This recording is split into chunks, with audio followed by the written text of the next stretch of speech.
The blue-skinned aliens called Altorians lived on a planet very far from Earth. They were much more advanced than humans and had technology that people on Earth could only dream about.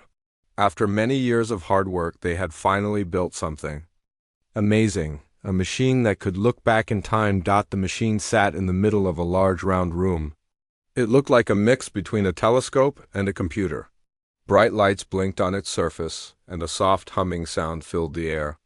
The machine could not send anyone back in time, but it could show images from the past, like a very special television. Chief Scientist Zellner stood proudly next to the machine.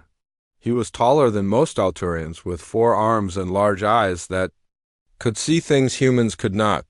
He had worked on this project for 50 years, giving up time with his family and friends to make this dream come true.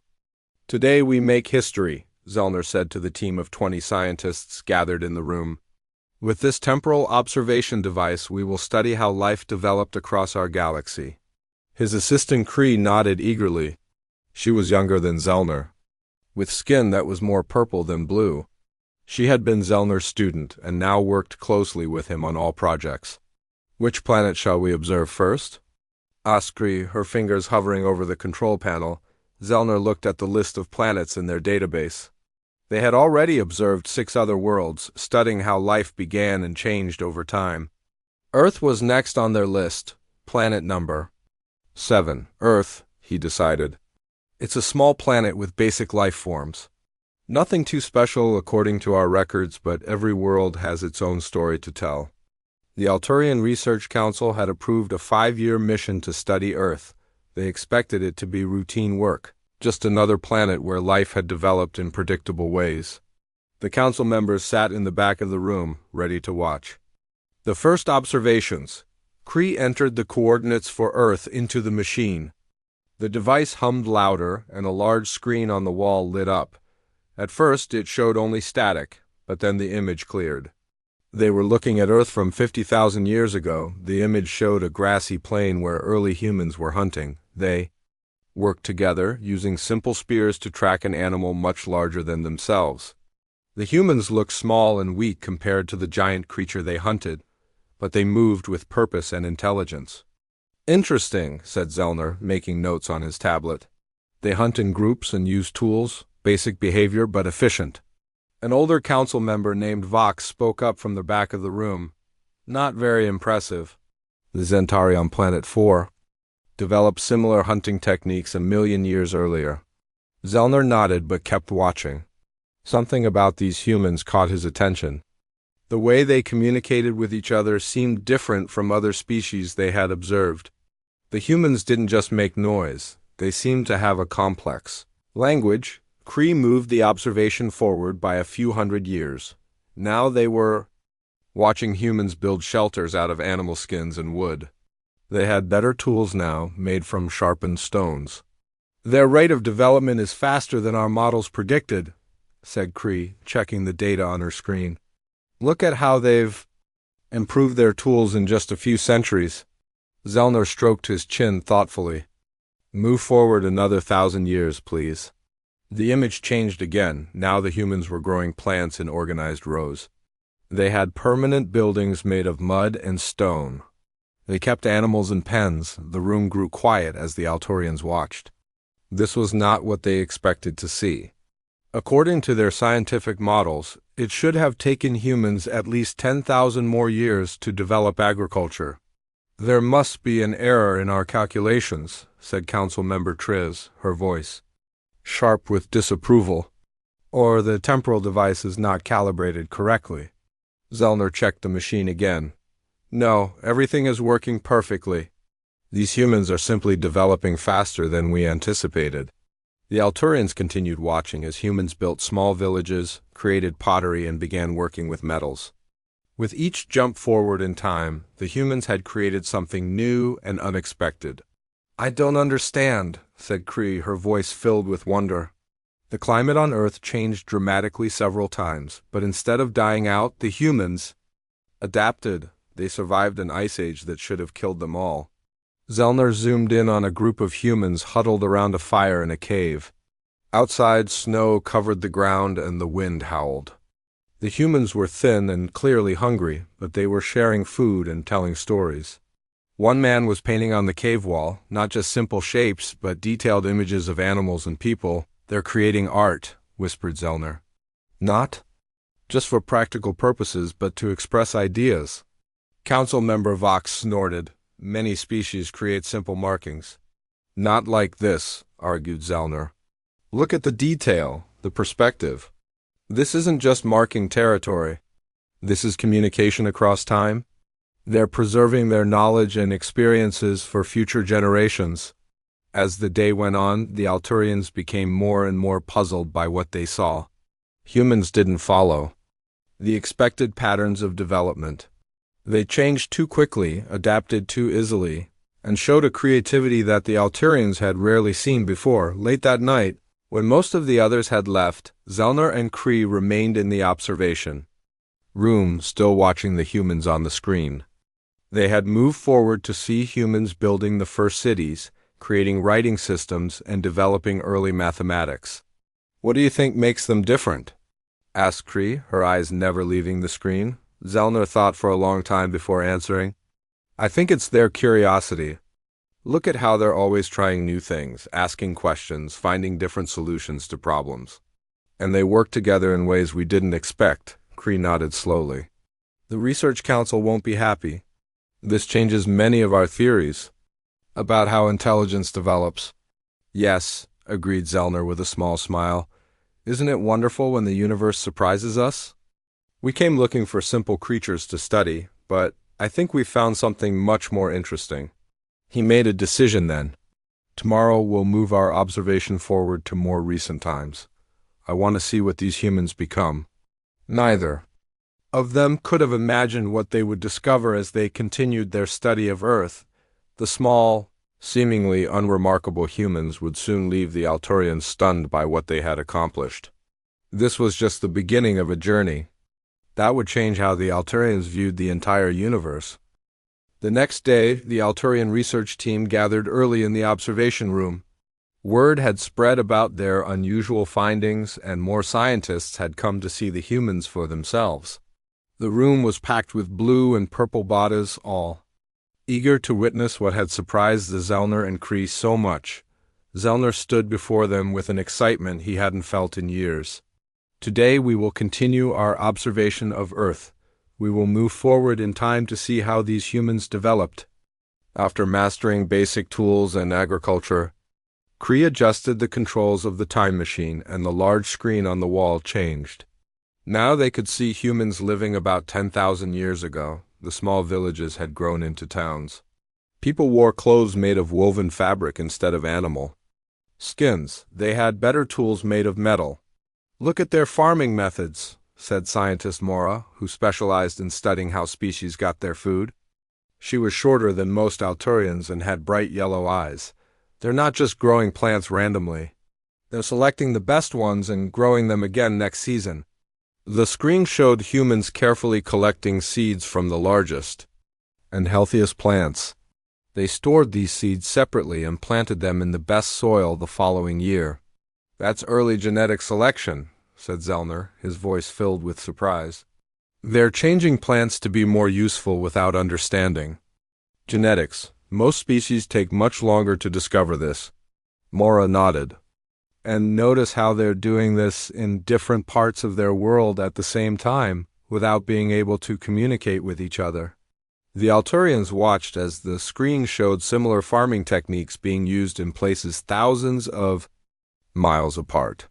Humans in Africa, Asia, and the Americas were all making the same discoveries independently. "This contradicts our models," said an older Alturian scientist with dark blue skin. "According to our understanding, ideas should spread from one central location.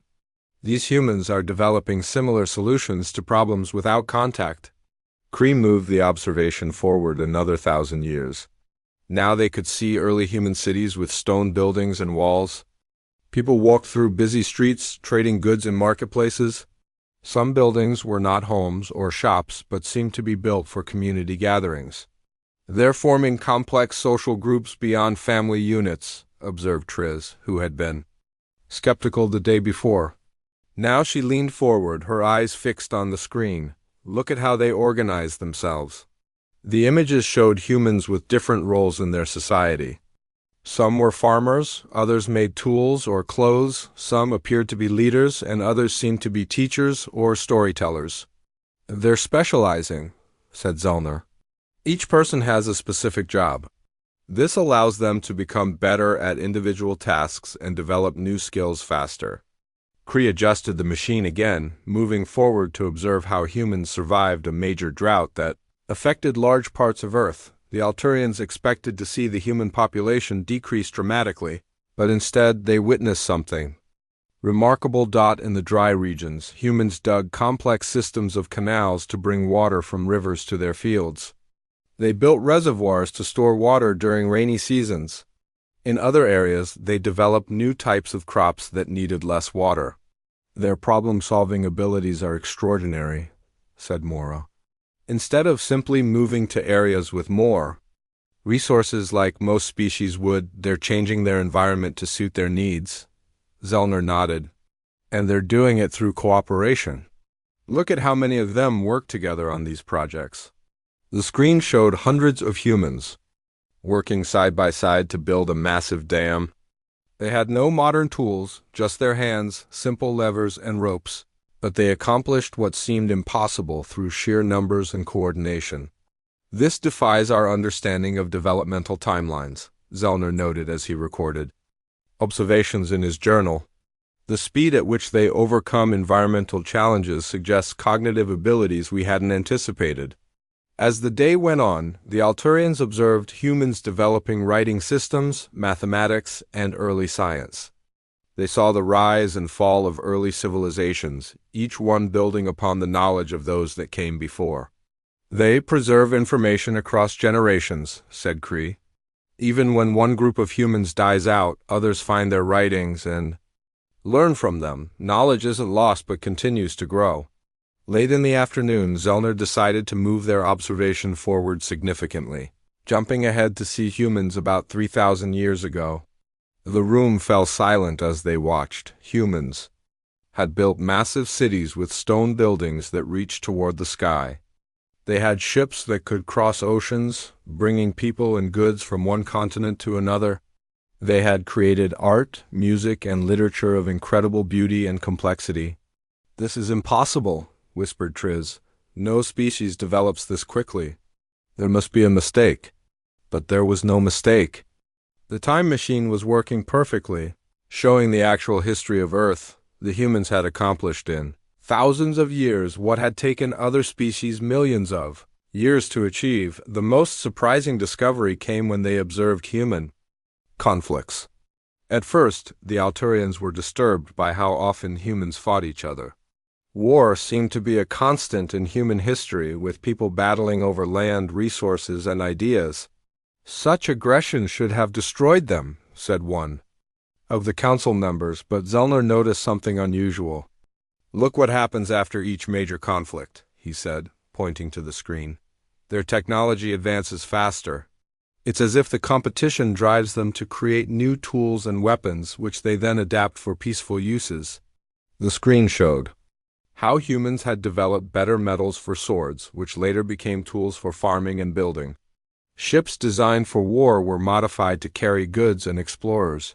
The wheel, first used for war chariots, now helped farmers and traders move heavy loads. "They turned their greatest flaws into advantages," said a security analyst named Drev, who had joined the observation. "Their competitive nature, rather than limiting them, drives them to heights of achievement that our cooperative evolution never required." As night fell, the Alturian team was both exhausted and exhilarated by what they had seen. Humans had defied all their predictions and models. They weren't just another species developing in predictable ways, they were something the Alturians had never encountered before. "Tomorrow," said Zellner as the team prepared to leave, "we will observe their more recent history. If they continued developing at this pace, what they accomplished in the last few centuries might be beyond our imagination." No one in the room could guess just how right he was. The greatest surprises were still to come. By the third day of observation, news of the unusual human species had spread throughout the Altorian science community. The observation room was now so crowded that Zellner had to set up a larger viewing area in the main hall of the science building. Over 100 Altorians sat in rows, watching the big screen with wide eyes. Today we will look at human development between 500 and 300 years ago, Zellner announced. This period shows an even more surprising acceleration in their progress. Cree adjusted the time machine and the screen showed humans in the period that Earth people called the Renaissance. The Altorians gasped at what they saw. Humans were creating art of stunning beauty, building magnificent structures, and exploring the basic principles of science. Dr. Yolen, an Altorian who studied culture and art, watched with amazement. She was older than Zellner, with skin that had faded to a pale blue-gray with age. Her four hands trembled slightly as she took notes. Their art shows understanding of perspective, light, and human emotion that shouldn't be possible at this stage of development, she said. Look at how they capture feelings in these paintings. The screen showed a human artist named Lily Adams painting a mother holding her child. The love in the mother's eyes was so real that many Altorians felt touched by it, even though they were so different from humans. And their music, Yolen continued, as the screen showed a man named Ben Harris playing a violin. The mathematics of it, the harmony, the way it expresses complex emotions without words. The Altorians listened to the violin music, many of them hearing human music for the first time. The sounds were strange to them, but somehow beautiful. Some of the younger Altorians began to sway slightly to the rhythm. Zellner nodded. Their artistic development is impressive, but look at this. He directed Cree to show humans studying the stars and planets. The screen displayed an astronomer named Paul Webb looking through a simple telescope. He carefully drew what he saw and made calculations on paper. They're figuring out that they aren't the center of their solar system, said Zellner. They're developing a scientific method based on observation and testing ideas. This is centuries ahead of where they should be. Cree moved the observation forward, showing humans building more complex machines. They had harnessed the power of steam to create engines that could do the work of many people. They built factories where they made goods faster than ever before. Their industrial development is happening at an unbelievable speed, said Engineer Lopt, who had joined the observation team. He was tall even for an Altorian, with darker blue skin and 6 fingers on each hand. It took our species 8,000 years to progress from simple tools to steam power. They're doing it in less than 3,000. Security analyst Drev had been watching human conflicts with special interest. Today he pointed out something important about human wars during this period. Each major conflict pushes their technology forward, he said. Look at how they develop better ships, more accurate weapons, and new medical treatments during wartime. Then they adapt these technologies for peaceful use afterward. The screen showed a battle at sea, with ships firing cannons at each other. It was violent and destructive, but the Altorians could see that the same knowledge that built these warships also allowed humans to create vessels for exploration and trade. They turned their greatest flaws into advantages, noted Drev. Their competitive nature, rather than limiting them, drives them to heights of achievement that our cooperative evolution never required. As the day went on, the Altorians observed humans making discoveries in medicine, chemistry, and physics. They saw how humans learned to fight deadly diseases, understand the elements that made up their world, and harness electricity. What most amazes me, said Zellner as they watched a human doctor named Mary Wilson treating sick patients, is how they share knowledge across their world. The screen showed books being printed and distributed to many people. It showed universities where humans gathered to learn and teach. It showed letters being sent between scientists in different countries, sharing discoveries and building on each other's ideas. Knowledge isn't limited to a small group, said Cree. They make it available to many people, which allows more humans to contribute to new discoveries. By mid-afternoon, the Altorians were watching humans develop early flying machines. The screen showed a man named Alan Parker running alongside a simple airplane, watching as it lifted into the air for a brief flight. The room fell silent. Flight was something that had taken the Alturians millions of years to achieve through their natural evolution. Humans were creating machines to fly in just a few thousand years. "This defies all our models of species development," whispered Council Member Triz, who had been skeptical at first but now watched with wonder. "No species should be able to progress this quickly," Zellner agreed. "Their rate of advancement is unlike anything we've ever seen. They're not just learning and adapting, they're actively seeking new knowledge, asking questions about their world, and imagining possibilities beyond what they can see." Toward the end of the day, Cree moved the observation to show humans around 150 years ago. They had built networks of railroads that connected distant places. They communicated across vast distances using telegraph wires. They were beginning to understand the invisible forces that shaped their world. "I've reviewed all our data," said Zellner to the assembled Alturians. "At their current rate of progress, these humans will achieve in 500 years what took our civilization 50,000 years to accomplish." The statement caused murmurs of disbelief throughout the room. Several council members shook their heads. "Impossible," said one older member. "No species could maintain this pace of development. They must reach a plateau soon." Zellner looked thoughtful. "Perhaps. But what if they don't? What if they continue to accelerate? Tomorrow we will observe their most recent century. Based on what we've seen so far, I believe we may be even more surprised by what these humans have accomplished in just 100 years. As the Alturians left the observation hall that evening, many talked excitedly about the humans. Some were concerned about such rapid development, wondering if humans might one day become a threat. Others were fascinated and wanted to learn more about this unusual species. Zellner and Cree stayed late again, reviewing the day's observations and preparing for tomorrow. "Do you think the council realizes what we're seeing?" asked Cree quietly. Zellner's 4 eyes blinked slowly. "I don't think any of us truly understands what we're seeing yet. But tomorrow may change everything we thought we knew about how intelligence develops in the universe." Neither of them could have guessed just how right he was. On the 4th day, every important scientist on the Alturian homeworld had gathered to watch the observations. The main science hall was filled beyond capacity. Even the high council members, who rarely left their chambers, came to see what everyone was talking about. The excitement in the air was like nothing Zellner had experienced in his long career. "Today," Zellner announced to the crowd, "we will observe human development during their most recent century. If their pattern of acceleration has continued, we may witness achievements that seem impossible." The crowd murmured with a mix of excitement and disbelief. Many still thought there must be some mistake in the observations. No species could possibly develop as quickly as these humans seemed to be doing. Cree set the time machine to focus on Earth around 100 years ago.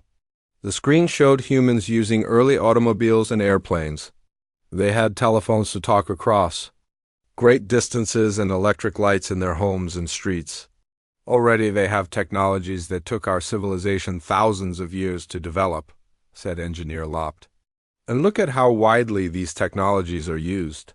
It's not just for their leaders or the wealthy." The screen showed an ordinary human named Joe Patterson riding a bicycle to work at a large facility in a desert. The year was 1943 according to the human calendar.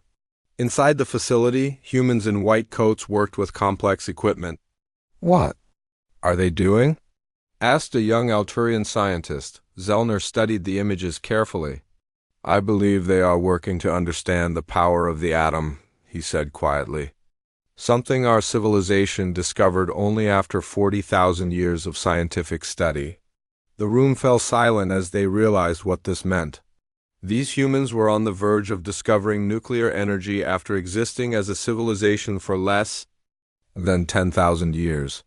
"This cannot be correct," Zellner whispered, recalibrating the temporal sensors for the 3rd time.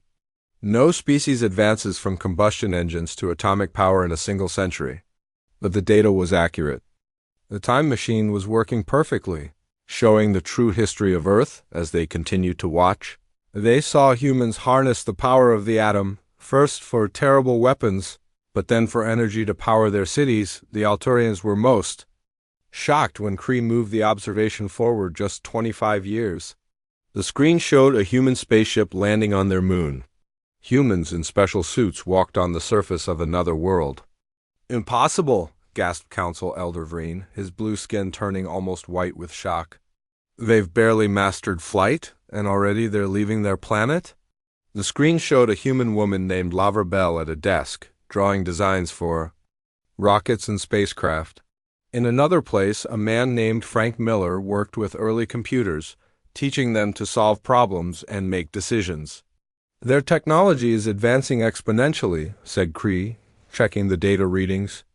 "Each breakthrough leads to multiple new discoveries, which happen faster and faster," Zellner nodded.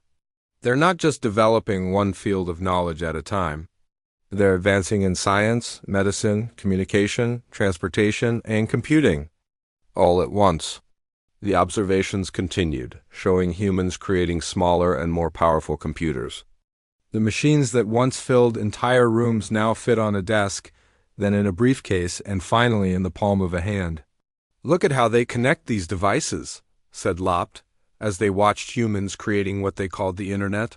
"They're building a network to share information instantly across their entire planet."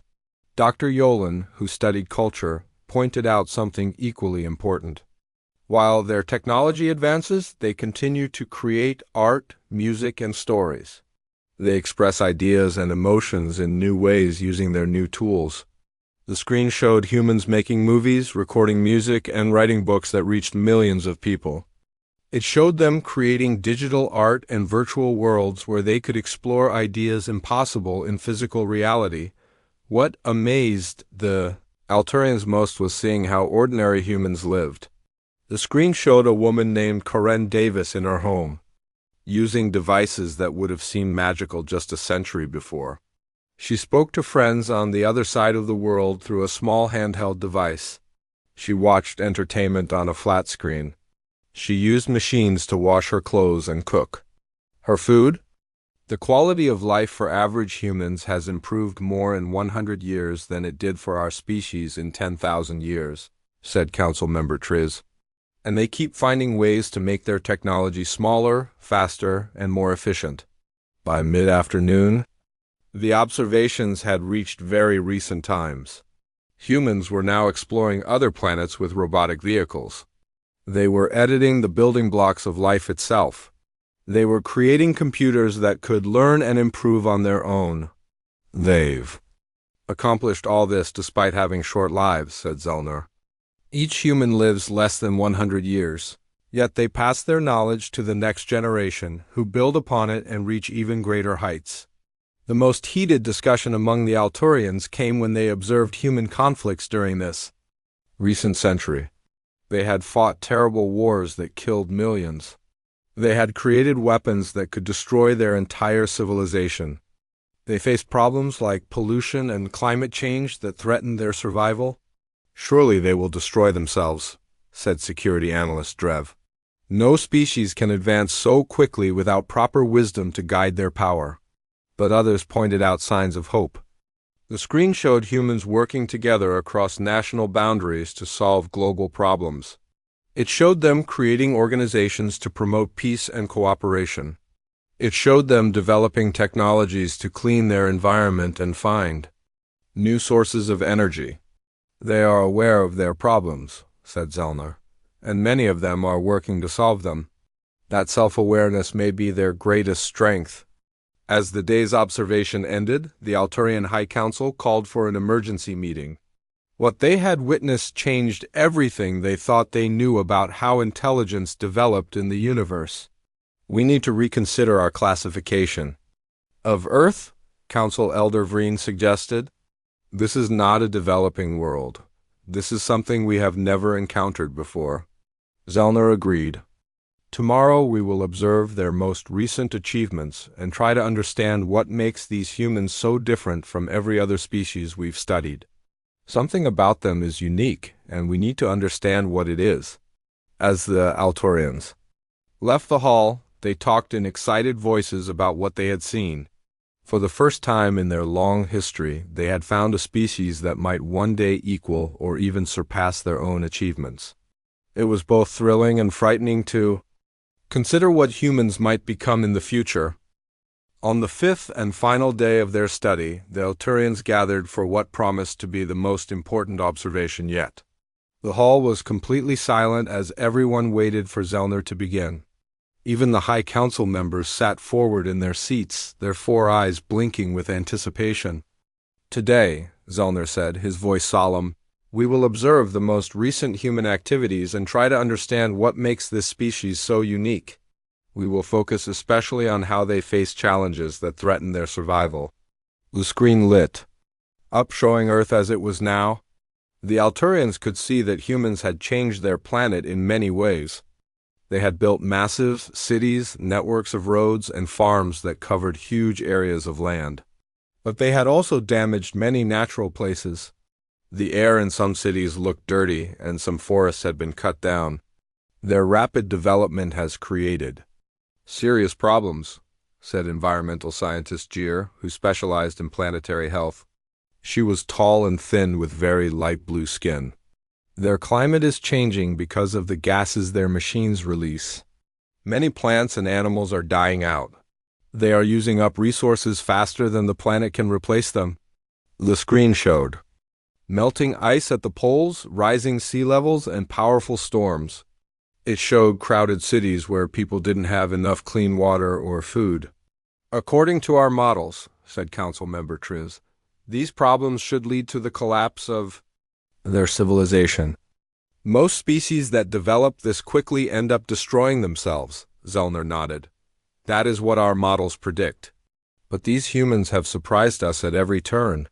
Let's see how they are responding to these challenges." Cree adjusted the controls, and the screen showed humans working on solutions to their problems. In one place, a woman named Susan Carter worked in her garage, developing a new technology to capture carbon from the air. The machine she built was small but efficient, cleaning the air around her home. In another place, a man named Peter Williams had created a new way to grow food in the ocean. His system used less space and resources than traditional farming while producing more food. "They're developing technologies to fix the damage they've caused," said Gier with surprise. "And look, they're not waiting for their governments or leaders. Ordinary humans are creating solutions." The screen showed more examples: people working together to clean beaches and rivers, scientists developing better solar panels to collect energy from the sun, engineers designing cars and planes that didn't pollute the air. Most impressive is how they share these innovations, said Cree. "Look at how quickly new ideas spread across their planet." The Alturians watched as humans used their global communication network to share knowledge. A teenage girl in one country would create something useful, and within days, people around the world would know about it and improve upon her idea. "They collaborate across borders in a way we've never seen before," said Zellner. "Even when their nations compete or fight, their scientists and ordinary people still work together." The observation shifted to show how humans were addressing their most serious problem, the threat of nuclear weapons. Many Alturians had predicted that humans would destroy themselves with these terrible weapons. But the screen showed them creating agreements to reduce these weapons and working to prevent their use. "They recognized their own destructive potential," said security analyst Drev. "That self-awareness may be what saves them." As the day went on, the Alturians observed countless small acts of human cooperation and kindness. They saw healthcare workers risking their lives during disease outbreaks. They saw strangers helping each other during natural disasters. They saw people from different countries and backgrounds working together to solve problems that affected everyone. "I think I understand now what makes them special," said Dr. Yolen after watching quietly for hours. "It's not just their intelligence or creativity. It's their connection to each other. They care about the welfare of humans they've never met. They work to create a better world for future generations they will never see." The screen showed a man teaching children to plant trees that would take 100 years to grow to full size. He would not live to see these trees mature, but he planted them anyway. They have something our civilization has never fully understood, said Zellner. They have hope that drives them forward against impossible odds. They imagine better futures and then work to create them, even when success seems unlikely. In the final hours of their observation, the Alturians watched as humans took their first steps toward becoming a multi-planet species. They were building bases on their moon and planning to send people to the planet Mars. They were developing new forms of energy that could one day power ships to the stars. If they survive their current challenges, Zellner said quietly, they may one day reach our level of development. Perhaps they will even surpass us. The High Council called for the observation to end. They needed time to discuss what they had seen and decide what it meant for the Alturians. As the crowd dispersed, talking excitedly about everything they had witnessed, Zellner and Cree remained by the time machine. "What should we recommend to the Council?" asked Cree. Zellner thought for a long moment before answering. "I believe we should classify Earth as a protected world of exceptional potential. We should consider making contact not as mentors, but as equals seeking alliance. Do you think the Council will agree?" Cree looked doubtful. The Alturians had never considered any other species as potential equals before. "They may not agree today," said Zellner, "but I am requesting that our observation mission be extended indefinitely. I want to continue watching these humans. There is still so much we can learn from them." Late that night, after everyone else had left, Zellner stood alone in the quiet observation room. The screen still showed Earth, a beautiful blue planet spinning in the darkness of space. He thought about all the remarkable things he had seen humans do in just 5 days of observation. "I wonder," he said softly to himself, "if humans will one day develop their own time observation technology. What would they think if they could look back and see their own amazing journey?" As he turned off the lights and left the room, Zellner felt something he hadn't experienced in many years, a sense of wonder and excitement about the future. The universe had just become a much more interesting place, all because of a small planet called Earth and the remarkable humans who lived there.